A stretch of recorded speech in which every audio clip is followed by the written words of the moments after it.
बस आबू मोटर लेते आने आने गेरे हो आगे जाके फायदा लेट जागी लेट गेरे लगाते लगाना फिर मैं ये ले मोटर ले పైకి గయం కి जाके मोटर ले ఈ పాయింట్ కూడా ఒకప్పుడు నేనే చూశాను బోర్ పాయింట్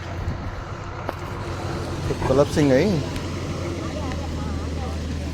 మళ్ళా ఎక్కువ కేసింగ్ వేయించి మళ్ళీ ఫ్లష్ కొడితే చాలా వాటర్ వచ్చింది.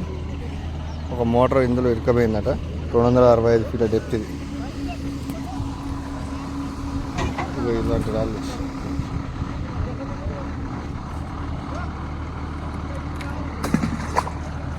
వాటర్ పైన ఉంది. సో మళ్ళీ ఇంకో బోర్ పాయింట్ కూడా ఈ పక్కనే ఐడెంటిఫై చేశాను. ఇప్పుడు లైవ్ డ్రిల్లింగ్ జరుగుతుంది. ఇది కూడా సక్సెస్ అవుతుంది.